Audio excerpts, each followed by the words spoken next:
Hello everyone, welcome to Dental Shots. This is part 5 of COVID-19 vaccine series. So in this part I'm going to say the speed of vaccine development, especially COVID-19 vaccine development, and the risk behind the speed of vaccine development. So I will just explain you why they are taking the speed. What is the normal speed of vaccine development and why there is a speed needed in this situation. So if we really speed up the vaccine development, what are the risks we are going to face in the future? So the first one is that normally, traditionally, the vaccine development period is about 12 to 15 years. At least the researchers are saying it takes 10 years for a good vaccine to be developed for any infection for that matter, any virus for that matter.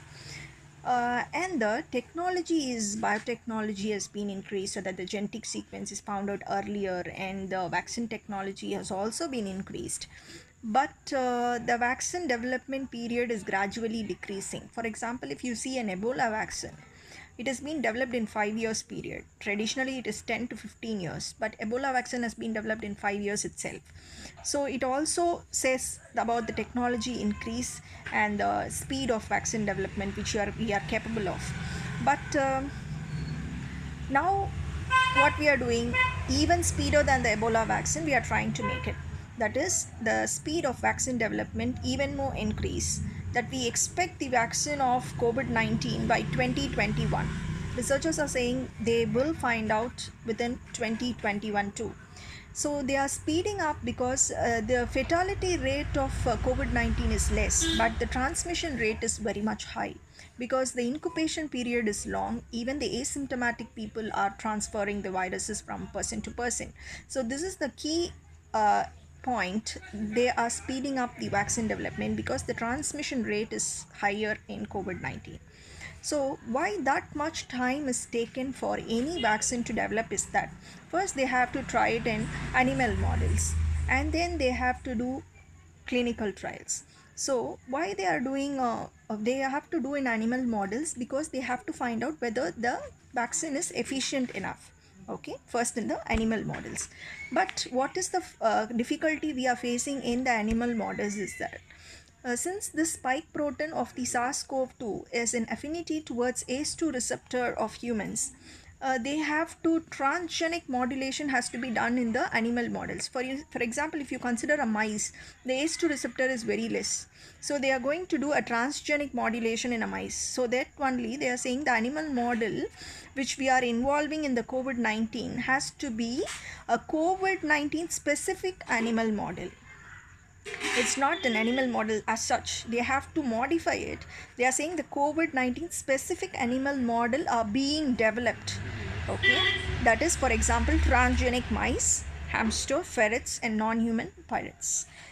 And the reason behind the traditional long period for vaccine development is that in any clinical trial starting from phase 1 to phase 3, they have to check whether the vaccine is preventing the disease, the vaccine is minimized in minimal with minimal adverse effects, and also in now we have a scenario we have to find out in a very short period, so we have to enroll more number of people in the trials.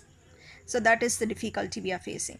In addition, not only the vaccine developers alone have the upper hand or the responsibility in developing.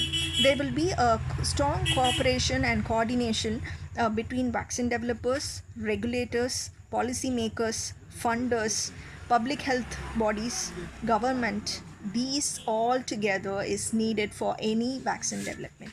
So it takes some time really. So when this traditional period of 12 to 15 years or 10 years is skipped and we are expecting it within 1 year, what is the risk?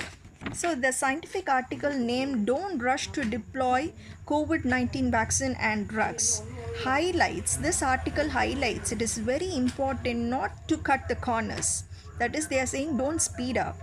They say the requirement, and the scientific article also specifies that the regulatory agencies, whatever the regulatory agencies are saying, this any vaccine has to satisfy their criteria, and they have to follow the standard protocol to safeguard the health.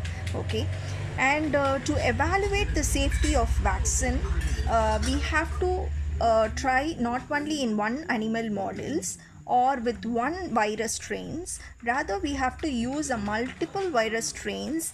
More than one animal model has to be tried before even trying in the human trials.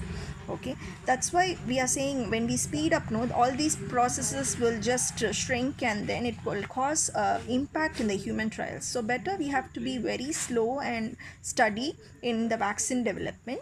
So especially this article very specifically says that evaluation of the safety of the vaccine with a range of vaccine strains in more than one animal model has to be tried before even trying in the humans. Because when you rush to deploy a COVID vaccine or drug, if it fails, it has a bad impact on the population, because the population is really having a more trust on vaccination now. If it fails, no, it just betray the trust which has been developed so far in the population, and also it discourages the work to develop for the better assessment. So you shouldn't put down the trust which has been so much about the vaccination in the population. So it is very important, go slowly and do not rush to find out the vaccine very fast. Do not cut the corners, and we have to be very slow and steady in coming up with a vaccine. So next I will be saying about the period which is followed in a traditional classical vaccination and the COVID vaccination. So if you like the channel, kindly subscribe, and I will meet you in the part 6. Thank you. Have a great day.